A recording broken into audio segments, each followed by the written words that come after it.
ప్రతి సందర్భం ప్రత్యేకం, ప్రతి సంబరం శాశ్వతం. మీ one stop shopping destination Mysore saree Udyog. Tamil Nadu, West బెంగాల్తో పాటు మొత్తం 5 రాష్ట్రాల ఎన్నికల మీద ప్రస్తుతం మనతో మాట్లాడేందుకు లైవ్ కాల్ అందుబాటులో ఉన్నారు లోక్సత్తా అధినేత జయప్రకాష్ నారాయణ గారు. సార్ నమస్తే అండి. నమస్తే నిరుపమా.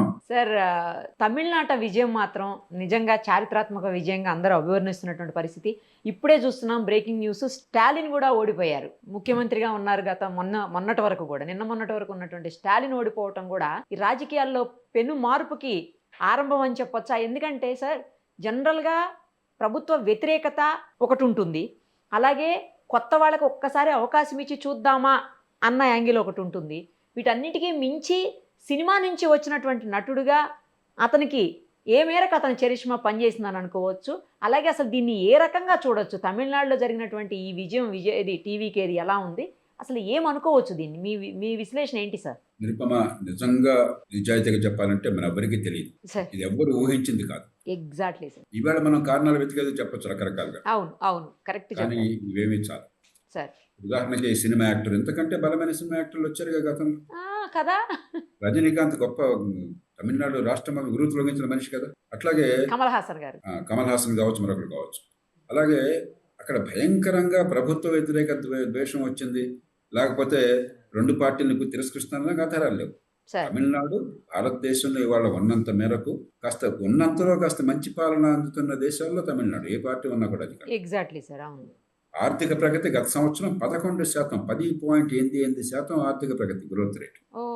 మరి పారిశ్రామికీకరణలో దేశంలో అగ్రస్థానంలో ఉన్నది. మీరు లేబర్ ఇంటెన్సివ్ ఇండస్ట్రీ, ఈ గార్మెంట్స్ కావచ్చు తిరుపూర్ లాంటి ప్రాంతాల్లో, లేకపోతే ఎలక్ట్రానిక్ గూడ్స్, ఈ మధ్యకాలంలో ఉదాహరణకి మనకి ఐఫోన్ వగేరా మొత్తం కేంద్రం అంతా తమిళనాడు. లేదంటే ఆటోమొబైల్ సెక్టర్ తమిళనాడు. అలాగే పట్టణీకరణ, దేశంలో 55% పట్టణీకరణ ఉన్నది తమిళనాడు. మరి అక్కడ అభివృద్ధి మనలాగా హైదరాబాద్కి పరిమితమైంది కాదు. చిన్న పట్టణానికి అభివృద్ధి ఎంత ఉందో అన్ని పట్టణాలకి అంత అభివృద్ధి రాష్ట్రం అంతా విస్తరించున్నారు. సంక్షేమ పథకాలను సమర్థంగా అమలు చేస్తున్నారు. ఆరోగ్యం కాస్త బాగా అందుతున్న రాష్ట్రాలు అదొకటి. మరి పరిపాలనా యంత్రాంగం చూసినట్టయితే అవినీతి అన్ని చోట్ల ఉంది. కానీ పరిపాలనా యంత్రాంగం చూసినట్టయితే మరి కాస్త ఉన్నంతలో మంచి పరిపాలన చేస్తున్న రాష్ట్రంగా తమిళనాడుకి మంచి పేరు ఉంది, ఏ ప్రభుత్వం ఉన్నా కూడా, ఏ పార్టీ ఉన్నా కూడా. కాబట్టి తమిళనాడులో మనం మామూలుగా ఏదో చెప్పినట్టుగా పార్టీ అంటే, ఇప్పుడు జగన్ పార్టీ ఉందనుకోండి, ఆర్థిక ప్రగతి వద్దు, మౌలిక సదుపాయాలు వద్దు, తర్వాత ఒక బండ న్యాయం, ఆ విచిత్ర ధోరణులు ఉన్నాయి. కారణం అన్వేషించవచ్చు. ఇక్కడ అలాంటి కారణాలు లేవు.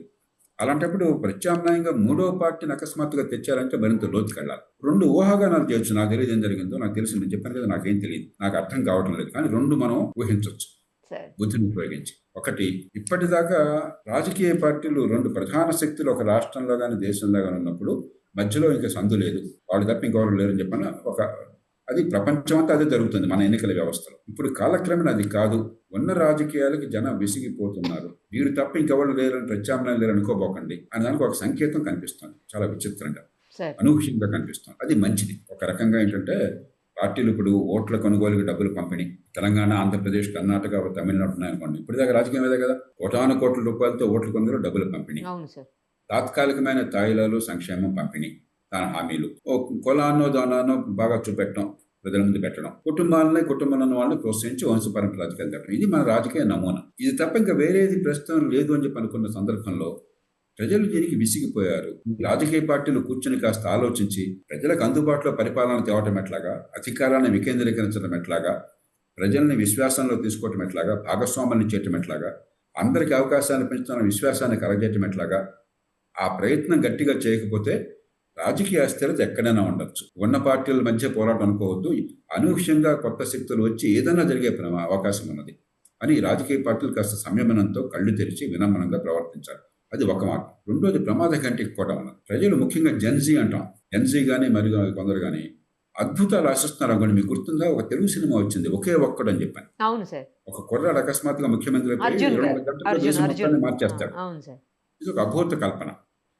ఇది కేవలం కాల్పనిక సాహిత్యంలో సినిమాలో చూపెట్టారు, అది మూర్ఖత్వం, అలా ఎప్పుడు జరగదు, సాధ్యం కాదు. ఇప్పుడు ఈ జెన్జీ సోషల్ మీడియా యుగంలో క్షణాల్లో నా జీవితం మారిపోవాలి, అద్భుతమైన జీవితం నాకు రావాలా అని చెప్పిన భావంతో, ఊహాగానాలతో రాజకీయంగా స్పందిస్తున్నారు అనుకోండి, ఆ దేశానికి చాలా అస్థిరత్వానికి చిహ్నం, ప్రమాదానికి చిహ్నం. ఒకవేళ అది కనుక దీనిలో కొంత వాస్తవమైనట్టయితే రాజకీయ పార్టీలు ప్రజలకు చేరువుగా అధికారాన్ని తీసుకొచ్చి ప్రజలకు విశ్వాసాన్ని కలగజేసి మంచి విద్యని ఆరోగ్యం మంచి విద్యని నైపుణ్యాన్ని అందించి అదే పెరుగుతున్న ఆర్థిక వ్యవస్థలో నీకు కూడా అవకాశం ఉంటుంది, కష్టపడాలి, వెంటనే జరగదు, కొంతకాలం పడుతుంది, కుటుంబం కానీ దేశం కానీ జీవన ప్రణాళిక పెరగాలని చెప్పంటే, కానీ గ్యారంటీగా నీకు వస్తే నీకు భాగస్వామ్యం ఉంటుంది, నువ్వు ప్రయత్నం కావాలి అని చెప్పని కొంచెం దీర్ఘకాలంగా ప్రయత్నానికి సిద్ధం చేయాలి. అధికారాన్ని జనం చేతికి తీసుకొచ్చి ఇది మా చుట్టూ తిరిగేది మీ చుట్టూ తిరిగేది మీ చేతుల్లో ఉంది, అధికార వికేంద్రీకరణ చేయాలి. ఆ ప్రయత్నం చేయకపోతే మనం చాలా అల్లకల్లోనికి గురయ్యే ప్రమాదం. ఈ మధ్యకాలంలో మనం చూసాం, మన చుట్టుపక్కల 2 దేశాల్లో చూసాం. మనం శ్రీలంకలో ఏమైంది, అనురాగ్ నాయక ఒక చిన్న పార్టీ జనతా విముక్తి పెరుమాణ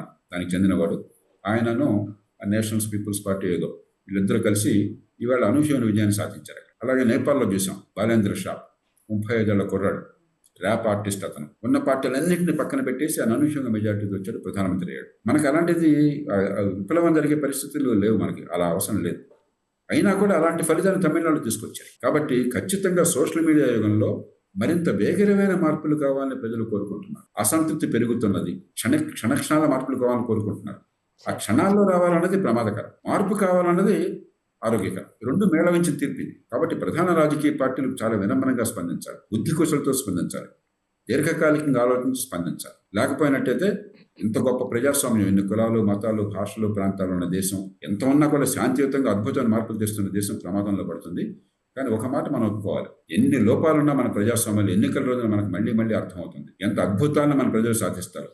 నిన్నటి దాకా ఎవరు ఊహించుంటారు కదా స్టాలిన్ ఓడిపోతారు, లేకపోతే విజయం లేకపోతే ముఖ్యమంత్రి అవుతాడు, కానీ ఎవరు ఊహించుంటారు కదా పొరపాటును కూడా. అంటే శాంతియుతంగా నిశ్శబ్దంగా రెండో కంటికి తెలియకుండా మన ప్రజలు ఎంత మార్పుని సాధించగలరో ప్రజాస్వామ్యంలో ఓటును ఉపయోగించడం అర్థమవుతుంది. దాన్ని మంచి మార్పు తీసుకొచ్చే ప్రయత్నాన్ని పార్టీలు చేస్తే సంతోషం. సరే, మరోవైపు ఒక్కసారి అక్కడ పశ్చిమ బెంగాల్ విషయానికి వెళ్తే అక్కడ కూడా మోదీ గారు, షా గారు ఇద్దరు కలిసి వ్యూహాత్మకంగా వ్యవహరించడం వల్ల ఇవాళ మమతా బెనర్జీ పార్టీ మొత్తం ఓడిపోయేటువంటి పరిస్థితి. ఎందుకంటే 3 టర్మ్స్ 15 ఏళ్ల పాటు ఏకఛత్రాధిపత్యంగా పాలించినటువంటి అక్కడ ఏ ఫ్యాక్టర్స్ ఈరోజు బీజేపీ రావడానికి కారణమై ఉంటాయి సార్? మన దేశంలో మనకి నిరుపమ ప్రధానికి ఒక నాయకుల చాతుర్యము, గొప్ప వ్యూహాలు, కుట్రలు, కుతంత్రాలు ఇవన్నీ ఊహిస్తున్నాం. తమిళనాడు ఇవన్నీ తెలియకనే స్టాలిన్ ఓడిపోయినాడు సొంత సీట్లో కూడా. అది నిజమేలే సార్. ప్రజల ఓటుకి ఇవన్నీ భాష్యం చెప్పడం అనేది అది తెలియగల పని కాదు. చాలా స్పష్టంగా మనకు అర్థమవుతుంది. ఒక 30 ఏళ్ల పాటు మార్క్సిస్ట్ పార్టీ పిడివాదాన్ని పట్టుకుని ఆనాటి లైసెన్స్ పర్మిట్ రాజ్యంలో అధికారంలోకి వచ్చిన పార్టీ కాబట్టి ఆ పిడివాదాన్ని దేశంలో పరిస్థితులు మారుతున్నా కూడా, కమ్యూనిస్ట్ దేశాల్లో పరిస్థితులు మారుతున్నా కూడా దాన్ని గమనించకుండా యథాస్థితి కొనసాగించింది. 91లో సోవియట్ యూనియన్ మొక్కలైపోయింది. 78లో చైనా లాంటి దేశం ఆధునిక ఆర్థిక వ్యవస్థకు దారితీసింది. 2011 దాకా అధికారంలో ఉండి ఆ పాశ్చాత్య పద్ధతులను అమ్ముకుని అలా కూర్చున్నారు. ఆ నేపథ్యంలో మమతా బెనర్జీ వీరోచిత పోరాటం చేసి కొన్ని ఏళ్ల పాటు, బహుశా దశాబ్దం పైగా సొంత ఒంటి కాళ్ళ మీద నిలబడి పోరాటం చేసి మార్క్సిస్ట్ పార్టీకి ప్రత్యామ్నాయంగా అధికారంలోకి వచ్చింది. అప్పుడు ఏం చేయాలా? ప్రత్యామ్నాయ ఆర్థిక విధానాలను తీసుకొచ్చి వాళ్ళు ఏ తప్పులు చేశారో వాటిని సవరించి ఆర్థిక ప్రగతికి బాటలు వేయాలి. స్వతంత్రం వచ్చిన తొలినాడు పశ్చిమ బెంగాల్ దేశ ఆర్థిక వ్యవస్థలో 11% వాటాను పొందింది. మొత్తం దేశ జీడీపీలో 11%. కాలక్రమేణా తగ్గి ఇప్పుడు 5.5% పడిపోయింది. బెంగాల్ ప్రగతి లేదని కాదు, బెంగాల్లో కూడా కొంత ప్రగతి వచ్చింది, కానీ మిగతా రాష్ట్రాలు మరింత ఎక్కువ ప్రగతిని సాధించినాయి. బెంగాల్ వాటా తగ్గిపోయింది. మరి మమతా బెనర్జీ పేరుకి అధికారం మారినా కూడా అదే పద్ధతులు అనుసరించింది. అదే పద్ధతులు. పరిశ్రమ వస్తే వాడు పాపంగా భావించారు. కొన్ని వందల కంపెనీలు, కొంతమంది చెప్తున్నారు 1000 కంపెనీలు ఆ దేశాన్ని బెంగాల్ నుంచి పారిపోయినాయి ఈవిడ వచ్చిన తర్వాత కూడా. దేశం అంతా కూడా ఇప్పుడు ఎన్ని తప్పులున్నా కూడా ఆంధ్రప్రదేశ్ కావచ్చు, తెలంగాణ కావచ్చు, కర్ణాటక కావచ్చు, తమిళనాడు కావచ్చు, మహారాష్ట్ర కావచ్చు, గుజరాత్ కావచ్చు, ఇటీవల యూపీ కావచ్చు, ఒరిస్సా కావచ్చు, మధ్యప్రదేశ్ కావచ్చు, ఛత్తీస్గఢ్ కావచ్చు, ఏం చేస్తున్నాయి? మౌలిక సదుపాయాలు, పెట్టుబడులు, ఆర్థిక ప్రగతి, ఉపాధి కల్పన, ఇది కదా జరుగుతుంది. చేస్తున్నారు, లంచాలు తింటున్నారు, ఓట్లకు డబ్బులు పంచుతున్నారు, ఇవన్నీ జరుగుతున్నాయి. కానీ ఎంతో కొంత ఆర్థిక ప్రగతి, పెట్టుబడులు, మౌలిక సదుపాయాలు చర్చ దాని మీద జరుగుతుంది. ఒక పశ్చిమ బెంగాల్లో తప్ప, మొన్నటి దాకా 5 ఏళ్ల కాలం ఆంధ్రప్రదేశ్లో తప్ప ప్రజలు తిరస్కరించింది దాన్ని. మోదీ వ్యూహంగా అది పనిచేసింది, అమిత్ షా వ్యూహంగా. ఈ పార్టీ వాళ్ళు ఎంతో కొంత ఆర్థిక ప్రగతికి, మౌలిక సదుపాయాలకి, పెట్టుబడులకి, ఉపాధి కల్పనకి, ఆర్థిక క్రమశిక్షణకి అంకితమై ఉన్నారని ఒక నమ్మకం విశ్వసనీయతను. ఆ నమ్మకాన్ని వాళ్ళు కనుక నిలబెట్టుకుని నిజాయితీగా మౌలిక సదుపాయాల కల్పన, పెట్టుబడులు, ఆర్థిక ప్రగతి దానికి దోహదం చేస్తే అప్పుడు ఖచ్చితంగా ఆ పార్టీని ప్రజలు ఆదరిస్తారు. లేకపోతే ప్రజలు క్షమించరు, వీళ్ళని ఇంటికి పంపిస్తారు. అంతే తప్ప ఇది కుట్రల వల్ల, కుతంత్రాల వల్ల ప్రజాస్వామ్యంలో జయాపజయాలు సాధ్యమైతే ఒక విజయం వచ్చినవాడనా ఒక మమతా బెనర్జీ వచ్చిండేదా? ఇవన్నీ ఇటీవల కాలంలో ఊరికే మనం చాలా శుష్కమైన వాదనలు చేస్తున్నాం, వితండ వాదనలు చేస్తున్నాం. నేను ఖచ్చితంగా చెప్తున్నాను, మీకు ఎస్ఐఆర్ వల్లనో ఎన్నికల సంఘం వల్లనో ఈవీఎంల వల్లనో ఎన్నికల ఫలితాలు మారవు. విజయ్కేమీ ఈవీఎంలలో మార్చే శక్తి లేదు, ఆయనకి అధికార బలం లేదు, అయినా నెగ్గాడు ఇవాళ. కాబట్టి కొంచెం దొంగ మార్గుల వాళ్ళు వెతకకుండా, ఈ తప్పుడు వివరణలు ఇవ్వకుండా నిజాయితీగా ప్రజల మద్దతుని సేకరించాలి, ప్రజల భావాన్ని గమనించాలి, ప్రజల తీర్పుని వినమ్రంగా స్వీకరించాలి. ఆ వినమ్రత లేకపోతే, సరిదిద్దుకునే తత్వం లేకపోతే, అవును ఈ పొరపాట్లు జరిగినాయి, ప్రజల ఆకాంక్షలకు అనుగుణంగా స్పందించలేకపోతున్నాం, ఎక్కడ సందర్భం అర్థం చేసుకుందాం, సవరిద్దాం అనుకోకపోతే, అయితే ప్రజలు తప్పు, వాళ్ళు తప్పేశారు, మా ఓటు సరిగ్గా ఇవ్వడం వాళ్ళ తప్పు, లేకపోతే ఎన్నికల సంఘం తప్పు. ఇది ఈ మధ్యకాలంలో జరుగుతున్న చర్చ. ఇది ప్రజాస్వామ్యంలో అనారోగ్యకరమైన చర్చ. ఇక కేరళంలో యూడిఎఫ్ విజయం మీద మీ స్పందన సార్? ఏమీ ఆశ్చర్యం లేదు. కేరళలో గత 60 ఏళ్లుగా టంచన్గా ఉన్న పార్టీని దింపేస్తున్నారు. నిజానికి 10 ఏళ్ల పాటు మార్క్సిస్ట్ పార్టీని కొనసాగించడమే పినరయి విజయన్ నాయకత్వం పట్ల ఉన్న నమ్మకం. కాబట్టి ఇది ఏమాత్రం ఆశ్చర్యం లేదు. ఇంకోసారి కూడా మార్క్సిస్ట్ వస్తే ఆశ్చర్యపోయి ఉండేవాళ్ళు. వాళ్ళేం తప్పు పరిపాలన లేదు, మంచి పరిపాలన ఇచ్చారు, ఉన్నంతలో బాగానే ఇచ్చారు. ఇప్పుడు యూడిఎఫ్ కూడా కేరళలో మంచి పరిపాలన ఇస్తుంది. పెద్దగా అక్కడ ఏ పార్టీ వచ్చినా కూడా మౌలికమైన తేడా ఉండదు. ఆ మొఖాలు మారుతాయి కానీ పరిపాలనలో పెద్ద మార్పు ఉండదు, అధికార వికేంద్రం కొనసాగుతుంది, ఉన్నంతలో కొన్ని మంచి ఫలితాలు తెస్తున్నారు. కాబట్టి కేరళలో ఏ రకంగానూ ఆశ్చర్యకరమైన ఫలితం కాదు. దానికి ఏమన్నా అంటే ఇక్కడ కాంగ్రెస్ పార్టీ ముఖ్యంగా రేవంత్ రెడ్డి గారి ఇంపాక్ట్ కూడా అక్కడ చాలా ఉందని చెప్పేసి ఈరోజు ఇక్కడ సంబరాలు చేసుకుంటున్నటువంటి పరిస్థితి ఉంది. విజయానికి అందరూ తండ్రులే, అపజయం అనాథ. ఓడిపోతే మాకేం ప్రేమే లేదని చెప్తాం, గెలిస్తే అంత నాదా అని చెప్పుకుంటాం. మరి అక్కడ వాళ్ళ కూటమి ఓడిపోయింది కదా తమిళనాడులో, దానికి భారం ఎవరు వహిస్తారు? ఓడిపోతే రాహుల్ గాంధీ భారం అక్కడ. కాబట్టి ఇవన్నీ ఊరికి మనం అనుకోవటం అంతే. ఖచ్చితంగా ఒక ప్రచారానికి పనికొస్తాయి వీళ్ళంతా కొంత, కానీ ప్రచారం వల్ల ఓట్లు పడతాయి అనుకున్నట్టయితే తమిళనాడులో అతి తక్కువ ప్రచారం జరిగింది నాకు అర్థమైనంత వరకు విజయ పార్టీకి.